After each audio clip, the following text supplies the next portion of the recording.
Good morrow, stout yeoman. Good morning. Is this an adult bookstore? Certainly is, sir. The finest in the north. It doesn't look like one. Well, just go with it. Okay. I was round the corner buying cheese. Yeah, cheese. And while I was perusing fermented curds, I got the right horn. And I realised that the only way to satisfy my incipient randiness was in the old school form of a bag. Sir. Indeed, sir. Very good.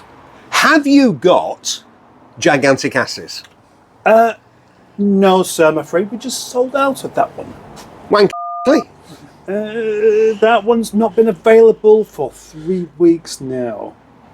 The journal? Oh, well, the journal. I'm just waiting for a delivery of that particular publication. The Rub One Out Gazette? Sorry, sir. Sold the last copy 2 years ago. Five-fingered fortnightly? Sorry, sir. No. How about Razzle? No, I don't believe that one's in publication any longer. Fiesta? No, I haven't got a Fiesta, but I do have an Escort. Excellent! Escort. Yes. Insert joke about Prince Andrew here. It's 1996. In fact, I've got some 1996 related questions for you. Oh, good. They're multiple choice because I know you're a bit of a nitwit. Yeah, naturally. Don't mean that, mate. He's got his hand on my leg again, look. Well, it's really easy to put your hand on somebody's leg in this car because it is quite narrow, isn't it? Well, it's Richard Parry Jones again, isn't it?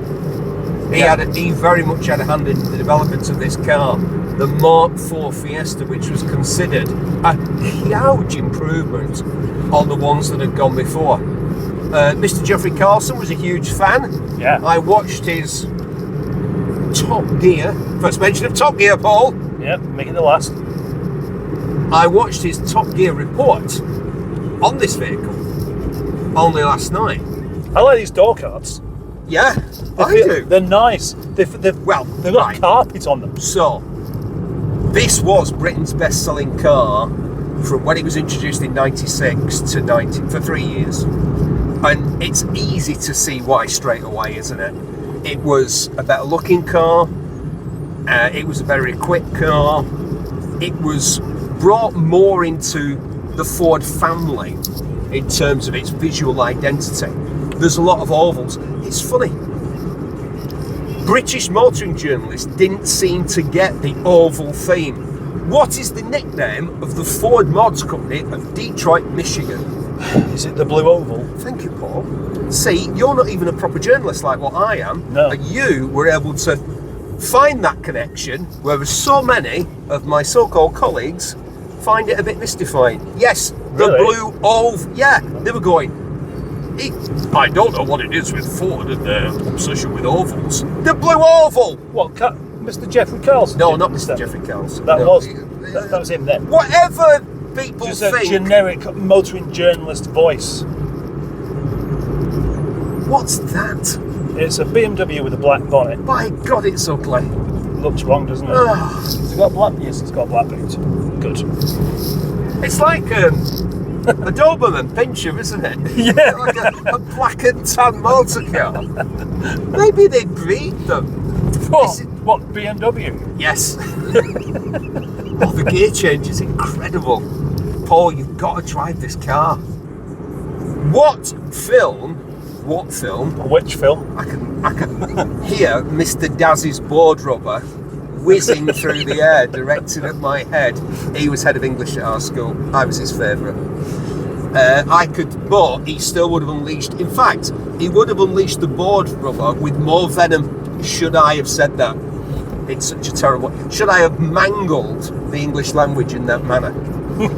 Which film was voted Britain's favourite in 1996, Paul? Was it A, The Italian Job? Was it B, Zulu? Or was it C, Dr. No? 96? In 96, yeah, those were the top three. Right. Dr. No, Zulu and The Italian Job. Which was the... Was it a remake of the Italian Job that year? What, the one with Marky Mark from the Funky Bunch and who else was in the terrible remake? No, the one with Sir Michael Caine and Sir Noel Coward and no other theatrical nights that I can think of. Oh, in fact, the one with Benny Hill in it. When Benny Hill appears in it, you just think, really? And then, guess what they didn't put in the remake? Benny Hill or Axl Rose? Benny Hill, or a man playing the character of Professor Peach, who had an obsession with big ladies and like wanted to get to grips with them at every available opportunity. They didn't include that in the remake, did they? No, the original one. Which was the favourite? Zulu, yeah. Italian Job, or Dr. No. Dr. No. I'm going to say Dr. No. No, the Italian Job by a country mile. So this year, what I was gonna say, 2024, yeah. Which was the British public's favourite film? Was it A, Love Actually? Was it B, The Italian Job? Or was it C, Harry Potter and the Philosopher's Stone? Love Actually. No, it's The Italian Job. Silly. That's weird, isn't it? Yeah, it is. Yeah. Yeah. That's why you did it. Well, yeah, but what I could do is go on to another question, a subsidiary question, in fact, but I'm not going to bother because I have now alerted you to my modus operandi, if you will. Yeah, I figured out what's going to happen next. Well, I was going to say, what was Britain's favourite TV show in 1996? Here's a big clue. It's still Britain's favourite ever TV show. Only Fools and Horses. Exactly, Paul. I went to Greece with the missus. Oh, not the missus, the former Mrs. Berry. And we ended up in a bar that was Only Fools and Horses themed. And they played episodes of Only Fools and Horses on the many TV screens that they had dotted around the premises. God, imagine working there. All the time, exactly. Yeah. I looked at the very Greek-looking people who were working in there, and I could see the trauma etched on their faces. I mean, can you imagine watching Del Boy fall through the bar every single day of your working life? I'm going to try not to imagine it rather than... Would it still be the funniest thing that you'd ever seen? It was never the funniest thing I've ever seen. It wasn't. It clearly wasn't. Look how foggy it is. Better be careful. Is this, would you say, fog light fog? Fog light fog? Fog light? Yeah. Well, is that not mist? Is mist not fog light? No, I don't think so. If there was like full fat fog, yeah, easy for me to say. Full fat fog. And there was like full light fat fog. Full fat fog. Full fat fog. Full fat fog. Fancy a tongue twister challenge? Not particularly. I was going to talk about the car. I was going to try and stick to the facts because you and I have come a bit of a cropper in the comments. And people have accused us of drifting off the subject. No, it must be a different channel. When I say us, really you, but you know. I've become quite evangelical about how lovely Lancashire is. And, and on a day like today, driving down a lovely twisty road like this, in an absolutely perfect... Paul, do you hear a knock? Do you hear a patwang? Do you hear an unpleasant rattle? Do you hear an alarming clacking noise coming from somewhere in the oily part of this motor car that would distress you should you own it? No. And do you know why? Because it's done 7,000 miles from brand new. And it was a bloody good car to start with. B platform for Ford. This was the car that was at the platform that was also, go on, what was it as well as a Fiesta? Puma. And? KA, car. Car. Yeah. Look at that. We put the money in the vault. We take the suitcase from the vein. Hello, Rodney. Hey, people have said I'm a bit like Boise. Have they? Yeah. Don't know why. No, neither do I. Look at that. I like it. I like his style. Scrap metal. Do you see what he's done? Yeah. Scrap metal on a car that isn't made out of metal. It's made of plastic, yeah. I was amazed that it wasn't smooth raid. I expected to hear Lionel Richie when we got in this car. Swam easy. Swam easy. I mean, it's what he says. That's the way he does it. Swam easy. He slurs his words one into the other. That's quite an interesting bungalow, isn't it? No. We'll end up in one of those, me and you. Are we doing that again? Yeah, I'm just projecting forward to our future. Yeah. That people say, you know that nice old couple, Steve and Paul? They live in that funny bungalow. Without the boats, you'd be thinking, follow the yellow brick road, wouldn't you? My producer. Again. Oh, could you see Ronnie Corbett driving this? No, no, not at all. No. Ronnie had success early in life and was always a man for Ronnie was a pure shadow man, wasn't he? You know, silver shadow, I mean. Yeah. I don't mean like a Honda shadow. Oh no, you didn't mean standing behind the other Ronnie. Well, he could have easily hidden behind the other Ronnie, couldn't he, on account of his diminutive stature? We often did. I look up to him because I am working class. Do you remember that? Mm-hmm. Right, so who was the third person? So it was John Cleese, That- who recently responded to one of my comments. John Cheese. On social media. No, he wasn't called John Cheese. It was. No, his grandfather was called Cheese. His grandfather changed. His grandfather wisely realised that being called Mr. Cheese would lead to sort of ribbing. I thought that's why I did the cheese sketch. We'll come back to that. Right. 1.25, 75 horsepower. 74. 75. 74.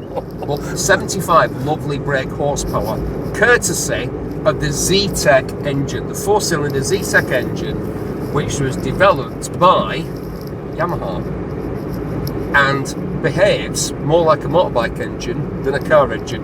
Not true.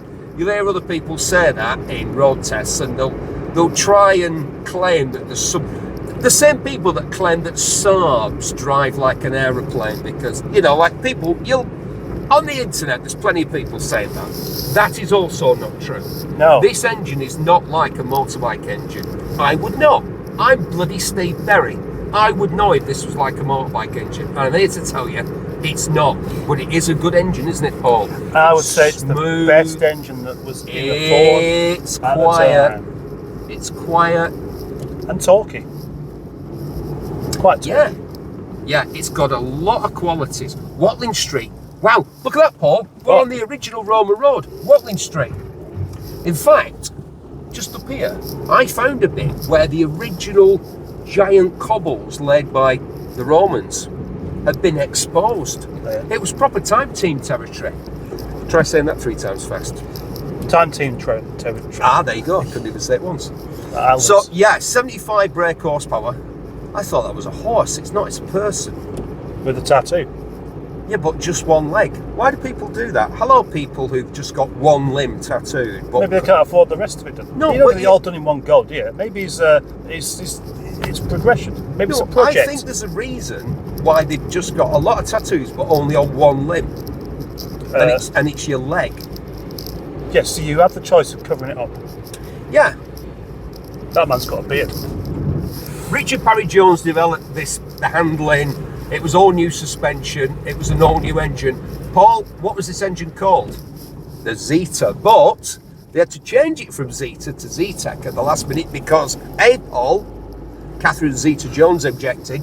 B, Paul, Lancia were going to bring out a car called the Lancia Zeta. Or C, Paul, Century 21 Productions, the organisation that brought you Super Mario Nation classics, such as, go on, I don't know. Thunderbirds, Oh, okay. Fireball XL5, Yeah, I know. Joe 90. You remind me of Joe 90. Don't know why. You've got the mentality of a 10-year-old. Jealous. Yes, I was jealous. You're joking. I was jealous of Joe 90. Although you would have thought social services might get involved if a bloke sent his 10-year-old son off to deal with murderous foreign spies who might kill him. And he was 10. But anyway. Yeah. Well, So which one was it? Why did Ford have to change it from Zeta to Zetec? Because of A, Catherine Zeta-Jones. Well, the moment you mentioned this, I thought of Catherine Zeta-Jones, almost like it sparked a memory. Well, but back I then, don't really see. Hold on a second. Back then, would she have been a darling bud? Yes. Was it then? David Jason keeps, Sir David Jason, sorry Sir David, keeps, look at this, I quite like this, where you have to stop somewhere nice in Britain for somebody and you get to have like a little bit of social intercourse with like another driver. Because they wave. Well, go on, what's your Well, guess? I reckon it's Catherine Zeta-Jones. No, it was Lancia. Okay, good.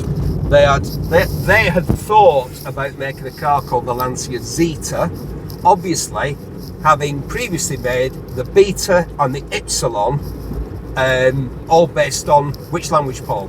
Ocelot. Ocelot. Yeah, right, correct, the Ocelot language. It is, it's like working with a 10-year-old. I'm going to start, instead of mustard or the Wookiee, I'm going to start calling you Joe 90. Mr. Jeffrey Carlson, in his very enthusiastic review of this car, Paul, He liked it. he loved it. Of course he did. It's a Ford. Well, it's a Ford, and here's the thing, it is a really good car, and much better than the car that came before it. My girlfriend's brother's girlfriend had one, and because I only had a two-wheeler with any sort of internal combustion engine, we used to go out quite a lot in the previous generation of Fiesta, and it was a bit rubbish really. This was so much better. Yeah, I agree with that entirely. The gear change on this car is absolutely beautiful, mate.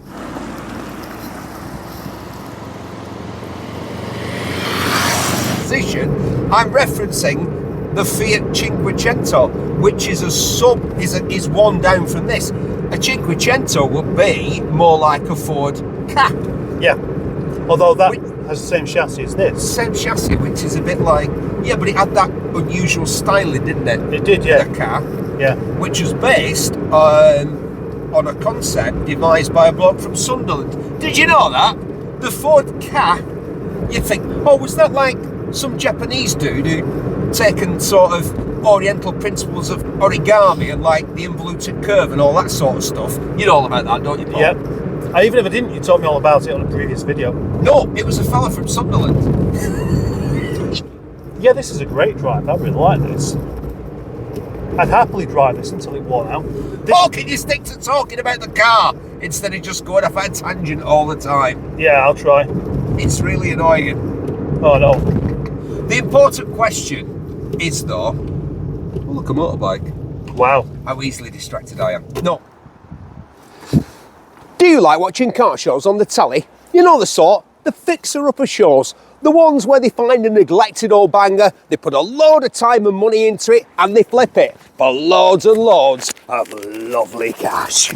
But do you, like me, find it a bit annoying when they don't include the labour costs? Or in fact, do you, like me, find it massively annoying when they don't include the labour costs?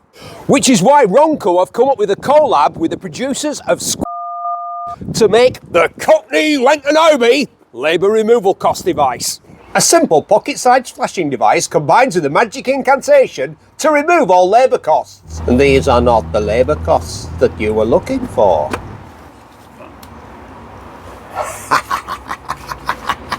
Sweet. The Cockney Lancashire labour removal cost device. Only from Ronco. Put your hand out. Back to the car.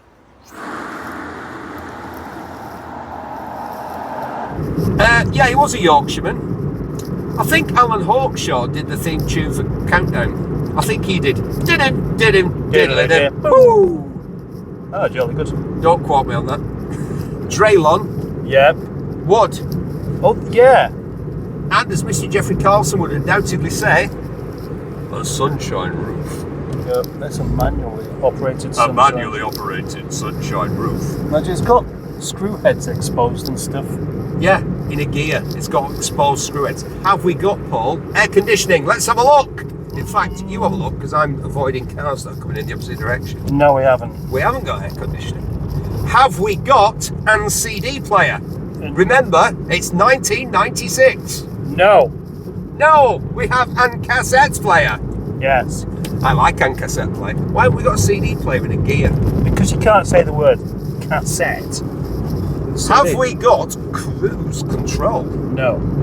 Have we got automatic lights? No. Automatic windscreen wipers? No, but that's what did have in 1996. Not much, really. Have we got parking sensors? No. No. Because people used to use their eyes instead. Why on earth would you need parking sensors? I don't know. In a car this size. I'm going to say something positive about 90s television now. I was on it. No, not that. But yeah, I mean, yeah, you were. At least terrible programs that you had to use your imagination to try and make it better. What? So if you were watching, say, let's think of something dreadful. Any of it, really. Top Gear. I didn't really enjoy Top Gear in the 90s, if I'm honest. What? Except for you. How dare you, sir? How dare you? When it was a proper show with actual journalism, I mean, it was changing in the 90s into what it became. I mean, Clarkson didn't just have that idea overnight. Oh, let's stop it being about cars and turn it into like last of the summer wine with engines, which is what it became, wasn't it? Clearly, Clarkson was foggy, and it's foggy today, isn't it? Yeah, what a Look coincidence, yeah. Mayor was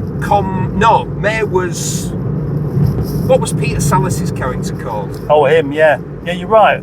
So that Clegg, yeah. Right? Mayor was Clegg, and Hammond was Compo, wasn't he? Yeah. The sort of, you know, nice but good-hearted, although a bit simple one. Yeah. He was Compo. And also the heights all work, and that's really the first thing you think of, isn't it? If this guy on this motorcycle doesn't pass me now in a blur of speed, I'll be very disappointed. Yeah, so who would have driven one of these then? David Platter from Coronation Street. Oh. The day that his 7 times married mother told him that he couldn't go to his sister's wedding or whatever because, I don't know, soap operas. Really? Really? People in soap operas would have driven this. It was Britain's best-selling car. Everyone would have driven this, Paul. All kinds of people. They would have had to feature it. In any drama where people were shouting at each other in a kitchen, they would have had a Fiesta like this because they would have gone, right, well, what's the character? Oh, he's an everyman. They would have gone and got a Fiesta. They would have called Ford. Yeah. Ford were very proactive about that sort of thing back then. They would have called Ford and Ford would have gone, you all right, son? Yeah, because they were in Essex, weren't they? You all right, son? Yeah, we could do that. All right. Sweet, sorted, mate, yeah. And they would have sent one round. That's what Ford dealers spoke like. No, that's what Ford, if you rang them at Brentwood, like down south, what you had to, that's what they would have said to you. Be lucky, they would have probably added that as well. Be lucky, son, all that sort of stuff. I had to call them, that's what they used to say. He should have a motorbike, that guy. It should be confiscated.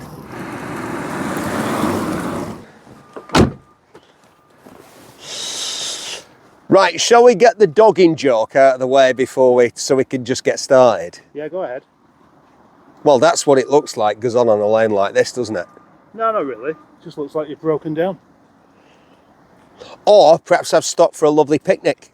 See, the thing is, I try to bring sophistication, erudition, and, you know, experience to these videos. Whereas you just contribute sort of dodgy camera work and swotty humour.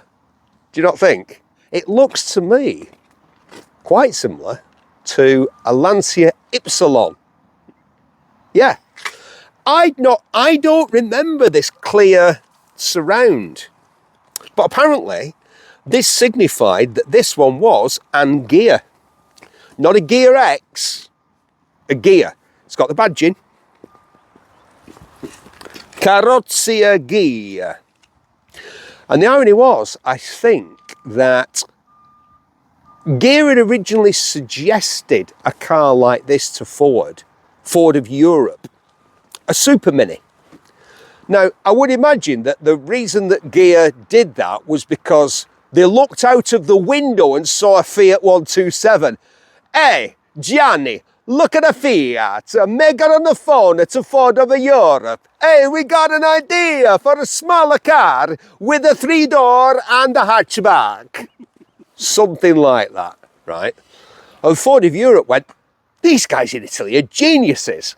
You mean like a small car with the engine perhaps transversely mounted with a gearbox on the end to make it like space efficient and to maximise the amount of interior space that you might find in a car like that, whilst at the same time minimising its footprint on the road, making it easy to drive around European cities with our windy roads and our terrible parking problems, what we have.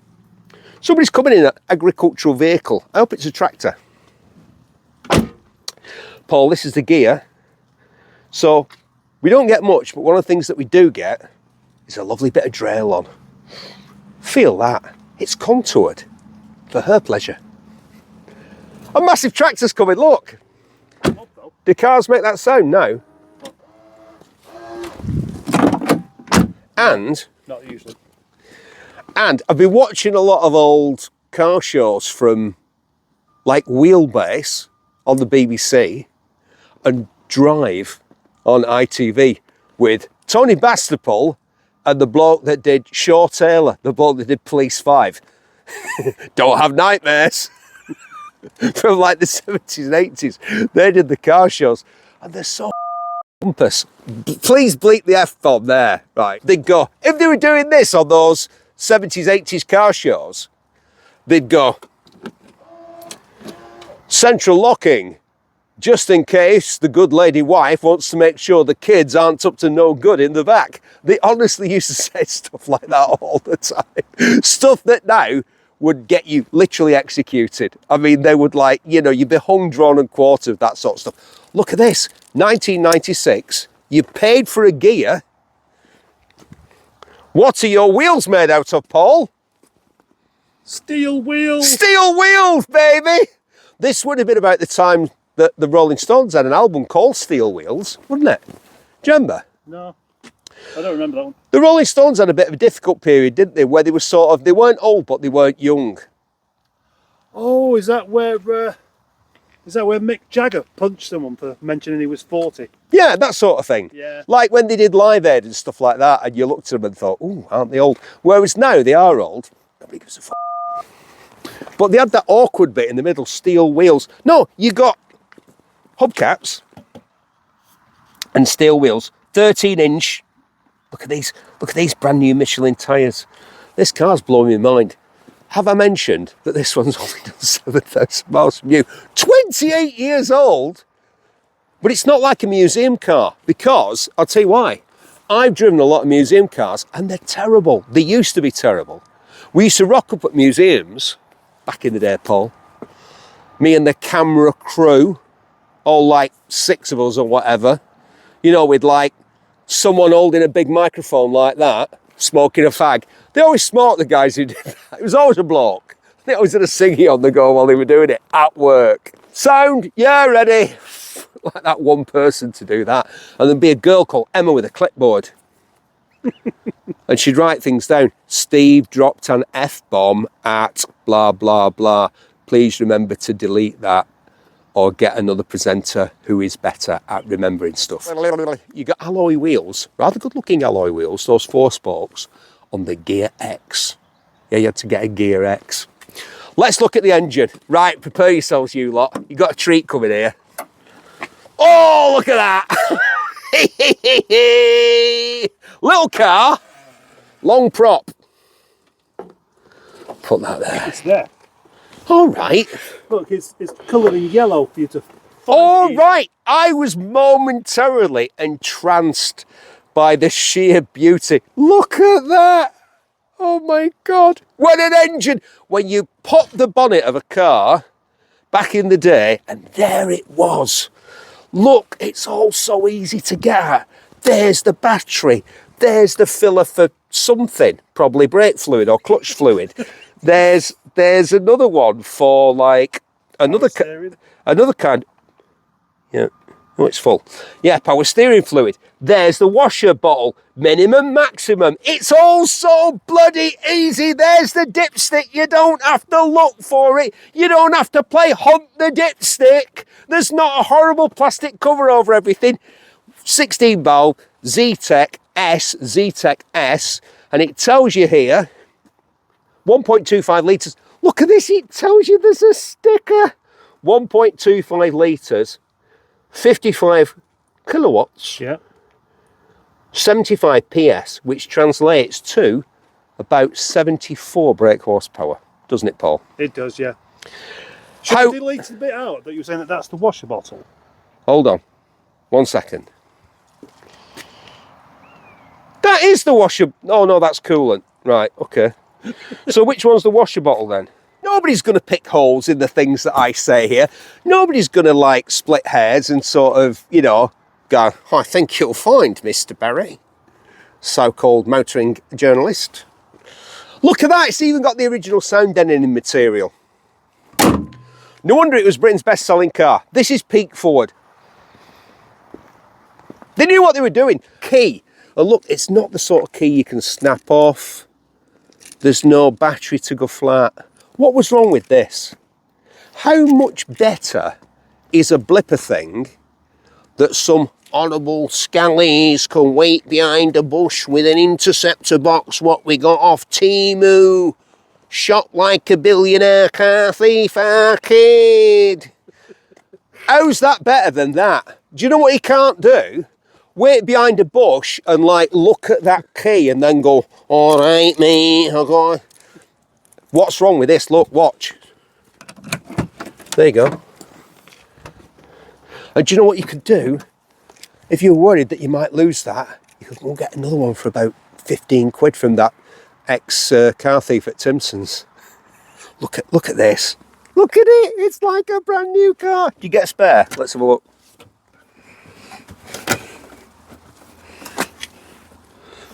Might be underneath.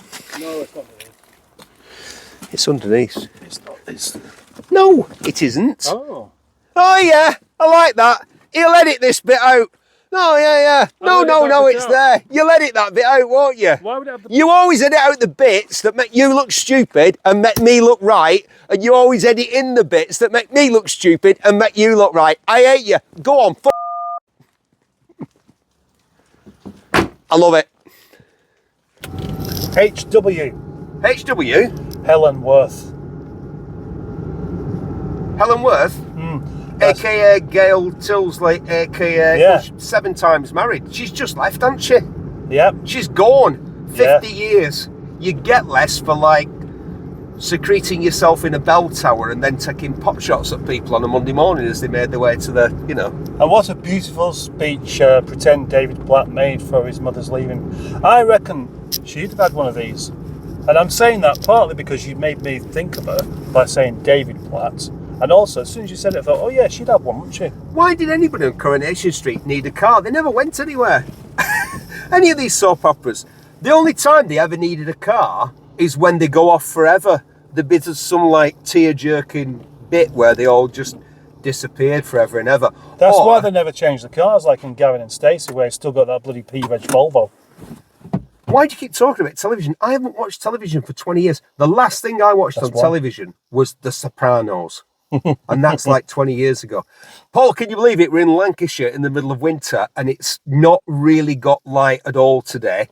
And it's just started raining. It's the first one we've done in the rain. But it's not rain though, is it? It's Peter Kay rain. Oh, yeah. It's sort of drizzly. Does it get you more wet? He used to live about 2 miles from here and he now lives, because I've been to his house.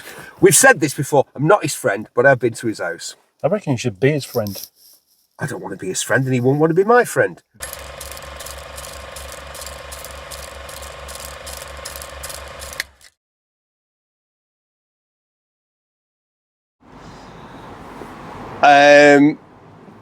Rub one out, Gazette. Do that again. Okay, right, ready. The Rub One Out Gazette. Sorry, sir. Sold the last copy 2 years ago.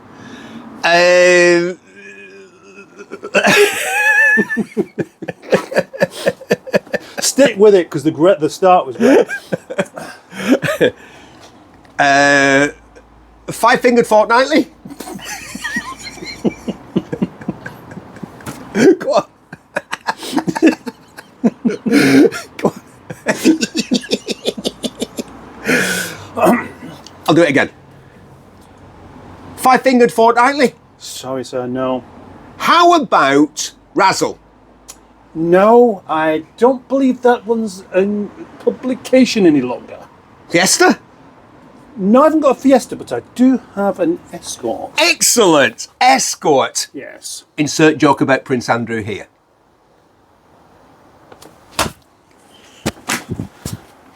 Oh, would it? Right, okay, what kind of car do you reckon Peter Kerr's got? Tesla. Tesla? I don't think so. I reckon he's got a Range Rover, an Audi or something like that. It's amazing when you meet people who've got a real sort of down-to-earth persona and they have like a completely predictable get-out-of-my-way arsehole big German car. And you just think, like, so I was getting my motorbike MOT'd in Manchester at one of the oldest motorbike shops in the country, full of crotchety old men who mock you for not knowing things about motorbikes. If you set them to be fixed, they will mock you if you don't know exactly what's wrong with your bike. That sort of shop. And just 3 doors down in a railway arch, because that's where we were, Jarvis Cocker was getting his car MOT'd. That Jarvis Cocker, common people, the guy who shook his bum at Michael Jackson, right? Do you remember? Yeah. What kind of car do you reckon Jarvis Cocker's got? Oh, what, now? This was 2 or 3 years ago. Go on, Jarvis A Cocker. Range Rover. Yeah, see, here's the problem. You were going to say something quirky, something a bit unusual. But you gave the game away by telling me maybe like, I don't know, an old Citroen Visa or a Lancia White N or a Singer Chamois, and you're thinking, no, go to the opposite, a Range Rover. No, not a Range Rover, but you did have a Dodge Ram pickup truck. A Dodge Ram pickup truck, right? I did that like Tony Wilson used to do. Hello, welcome to Granada, so it goes. It's a very interesting car, a car we haven't featured on Big in the 90s. The Focus. But we must, and my friend the Wookie has just identified it. The very brilliant and wonderful Ford Focus, which says a lot about why cars like this don't really exist anymore in the best-selling charts. You won't find anything like this in the top 10. I've left the lights on. I've left the big light on. I used to work at TalkSport Radio. Yeah. I know. There's more to Steve Berry than Top Gear. I used to work at TalkSport, babysitting the mad, the sad and the lonely on the night shift. And having seen Gary Cole portray the Midnight Caller, and having seen Mr. Clint Eastwood, still alive, I'll be sad the day he passes, an icon really for me and my generation, Clint. Yeah. I saw him in Play Misty for Me, where he was like the late night guy who encouraged people to call him. And in both of those Hollywood depictions of late night DJing, there was like romance and danger and like crimes to solve. But in my version, there was just like horrible people who hated life and themselves and all the world around them. Just calling up every night going, all right, Steve, you know what the problem with this country is, don't you? It's all the insert any minority, you know, and then like a stream of vitriolic bigotry. Didn't really enjoy it. Are you getting a vibe there? No. Top Gear was much nicer. But I used to work with Alan Brazil. He wasn't from Brazil, he was from Scotland. And he was a big ruddy-faced Scottish geezer. I'm sure everybody knows who he is, because he's been on TalkSport for decades. And he used to call people a dupe. And he used to say, you dupe, you dupe. What he should have done is he should have copyrighted that, shouldn't he? He should have trademarked it. YouTube. Oh, we're on YouTube. YouTube. Yeah. But when Alan Brazil said YouTube, he didn't mean something good. No. Whereas obviously YouTube is something good because it's freed people from the constraints of linear television. Parts of Bury look like the horrible north, where it looks all deprived and like there's no industry, and Fred Nibner knocked down all the chimneys and all that sort of stuff. But other parts of it, this is Bury now. Look how beautiful it is. Well, you can see it in the fog. It's lovely and sort of hilly, and there's lovely cottages and nice animals in the field looking all contented and all that sort of stuff. Nice animals. Oh, Paul, we're crossing into Bolton. We're in my native Bury, Lancashire. We're just about to cross into Bolton. Oh wait, Steady. get your hand off my leg. We're still in Lancashire.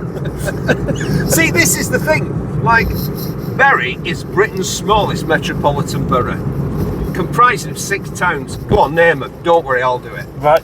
Bury, Ratcliffe, Tottington, Ramsbottom, Prestwich, Whitefield, and Bury itself.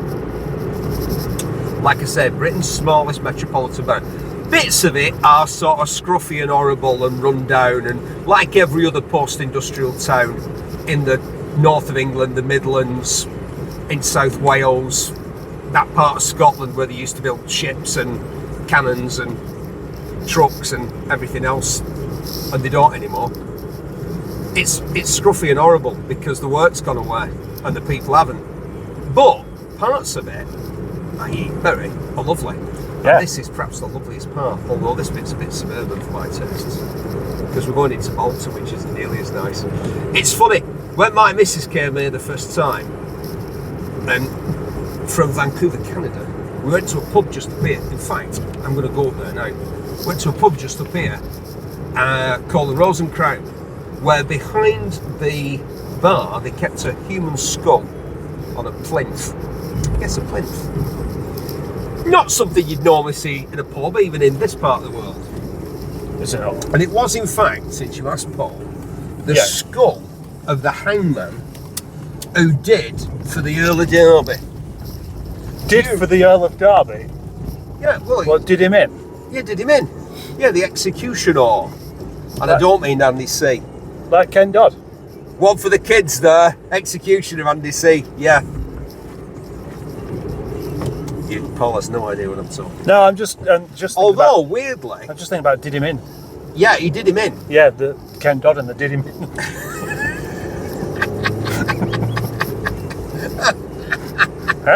You're a producer. Producer. Do you know what? I missed the 2 Ronnies.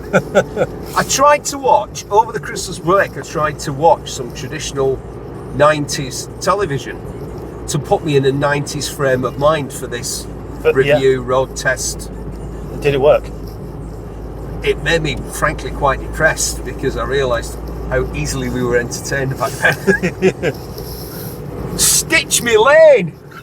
I'll be driving a 5-door Fiesta with a Ghia with my cap on, can I? Why not? This car's a cut above. Yeah, but the flat cap actually really works with it. Flat cap? It's a Baker Boy cap. It's a flat cap. It's not a flat cap. If it was a flat cap, it would be flat. It's a panelled cap with a button in the middle, which some people have incorrectly identified as a beret, thus leading them to point out that in the last video they could clearly see Steve Berry from Berry wearing a beret. Wrong. Is it better than a Corsa? That's what we're asking. Because really, that was the choice that people were making in the showroom, was it? Do I want a Corsa or do I want a Fiesta? This certainly drives a lot better than a Corsa, and the quality of the materials is better as well.